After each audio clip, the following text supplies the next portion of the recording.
جو ہے وہ کافی سخت ایکشن لیا ہے اس قانون پہ، اور ایف آئی اے کو خبردار کیا کہ آپ بلا وجہ جو ہیں وہ اوورسیز پاکستانیوں کو تنگ کر رہے ہیں۔ اس تمام سچویشن میں جو اس وقت ڈائریکٹر ہیں لیڈی، انہوں نے بریفنگ دی ہے اوورسیز پاکستانیوں کے جو منسٹر ہیں ان کو، اور اوورسیز پاکستانیوں کے منسٹر نے کہا ہے کہ ہمیں یہ خبر ملی ہے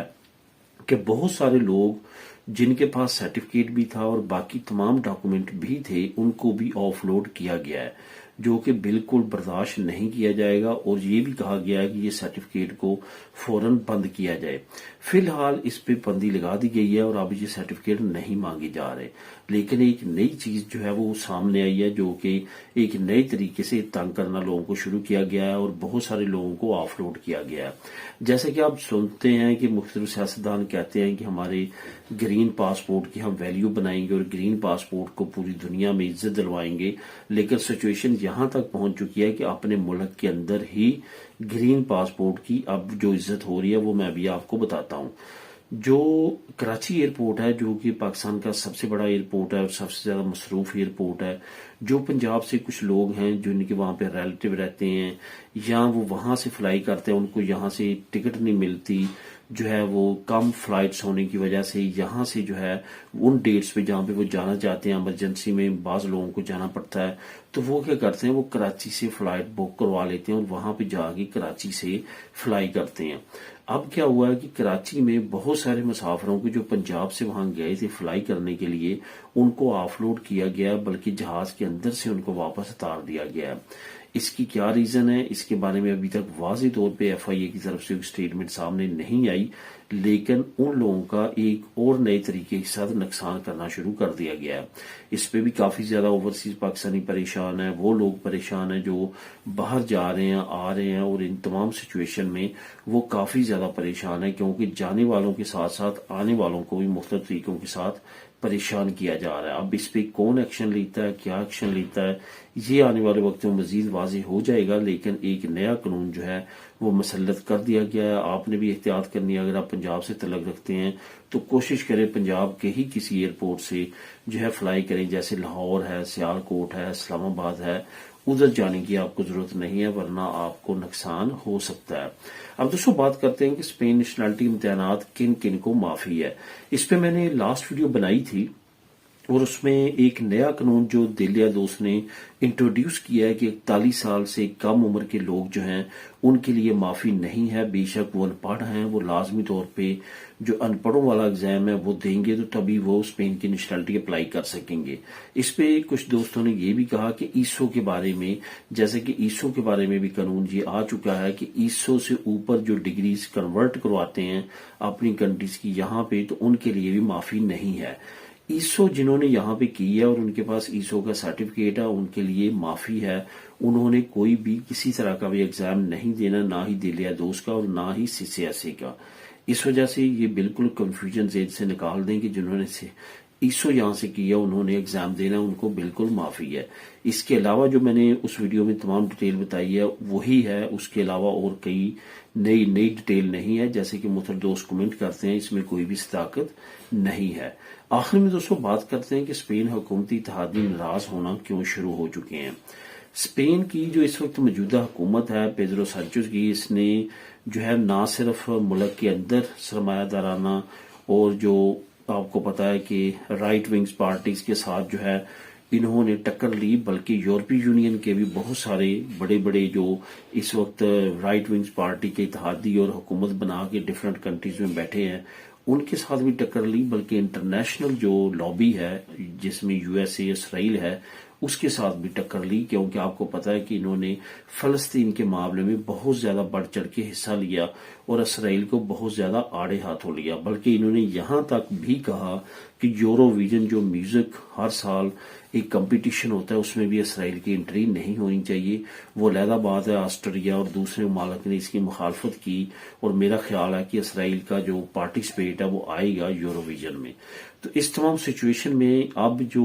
انڈرسٹوڈ ہے، اس کے بعد نیٹو کے معاملے میں بھی امریکہ کے ساتھ اس حکومت کی نہیں بنتی، کیونکہ امریکہ کہہ رہا ہے کہ 1% سے زیادہ جو ہے وہ فنڈنگ کی جائے ڈفرینٹ یورپین کنٹریز کی نیٹو کی تمام مالیاتی ایئر میں جو کہ وہ ڈیفنس پہ خرچ کرتا ہے، اس پہ بھی پیدرو سینچز نے انکار کیا تھا۔ تو اس تمام سچویشن میں اب اس کی حکومت کے خلاف مختلف پراپوگنڈوں کے ساتھ اس کی حکومت کو ختم کرنے کی کوشش کی جا رہی ہے۔ کبھی کتالونیا کی پارٹیز جو کہ رائٹ ونگز پارٹی ہیں وہ پیچھے ہٹ جاتی ہیں، اور کبھی ان کی جو سینٹرل حکومت میں دوسری چھوٹی چھوٹی پارٹیز ہیں جن کی وجہ سے حکومت بنی تھی اس وقت، وہ پیچھے ہٹنا شروع ہو جاتی ہیں۔ سچویشن کافی زیادہ گمبھیر ہے۔ امید ہے کہ یہ حکومت اس کو سالو کرے گی، لیکن اگر سالو نہیں کرتی تو پیدرو سینچز کی جگہ یا تو نئی رائٹ ونگ پارٹی جیسے پاپولر پارٹی یا اس طرح کی حکومت بنے گی یا پھر الیکشن دوبارہ ہوں گے۔ تو دوستو یہ تھی آج کی اہم نیوز اور انفارمیشن۔ ملیں نیکسٹ ویڈیو میں نئی اپڈیٹس کے ساتھ۔ اللہ حافظ۔